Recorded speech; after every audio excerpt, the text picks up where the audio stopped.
I don't know how many times I've broken down and cried because, of course, I'm going up against the police department. Allison asks that we don't show her face, but wants to tell her story. Police accuse her of causing this accident involving one of their officers Friday night, but their story doesn't add up. Allison says she was dropping someone off when she approached Dyer and Fred Wilson. The light was red, so I had come to a stop. I was only there for about a few seconds, and then it turned green, and I barely started to accelerate.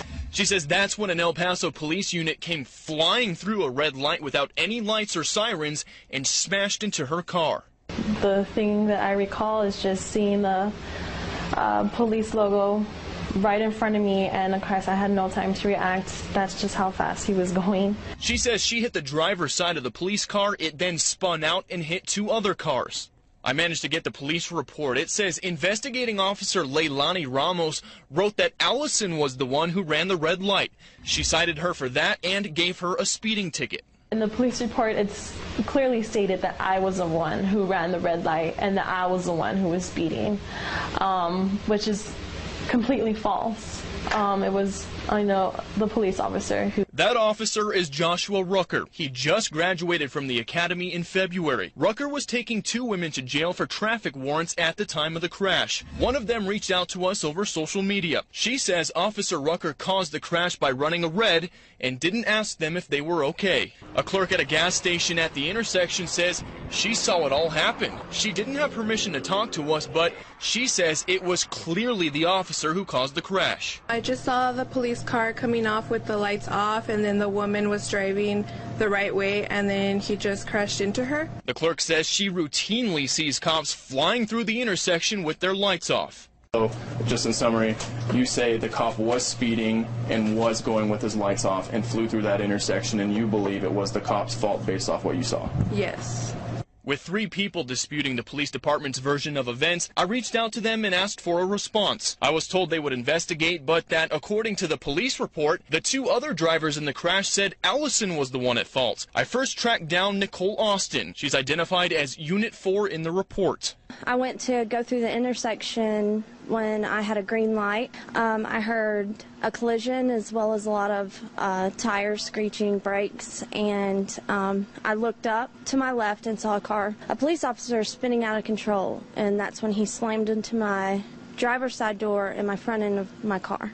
Her black Mercedes was totaled in the crash. None of her statements can be found in the police report, a report she says is a flat-out lie. It's very inaccurate. It says I was sitting at a red light, and that never happened. She also directly disputed the police version of events. From your point of view, who was at fault for the crash? The police officer, definitely. There was no way he could have been crossing on a caution or anything like that because of the time I had a green light. I don't believe there's any way, other than he ran the red light causing the whole collision. Last came Pedro Medina, identified as Unit 3 in the police report. The report says he was the one who accused Allison of speeding and causing the crash. But in a phone conversation, he told me he actually never said that, and that police fabricated his statement. The reality, I had pulled up to the light going eastbound on Fred Wilson, and I had my left blinker on. My light was red. The lights on Fred Wilson were green, so all the lights on Dyer by default were red, and the cop was coming down Dyer. So there was no physical way that that cop could have got hit, or the rest of us, if he didn't run the red light. He also said the officer was speeding without any sirens or lights, and that he reported this to the investigating officer. I opened the statement when they asked me.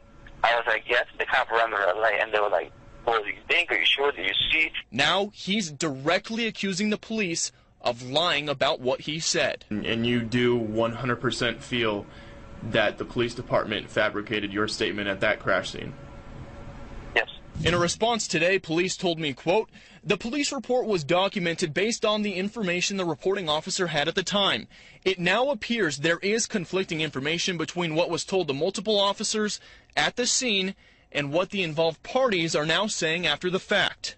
Everyone involved in the crash says police have to tell the truth about what happened that night. I would love for the police to own up to their mistakes instead of trying to put it all on the other vehicles. I just want them to admit that they were wrong and take care of all the damages that they have done, and, of course, take care of everybody else that was involved. And for Allison, relief. I'm just so glad that I have witnesses that can confirm what I experienced, what I saw that night, because I can only just imagine how they're going to try to turn this around on me.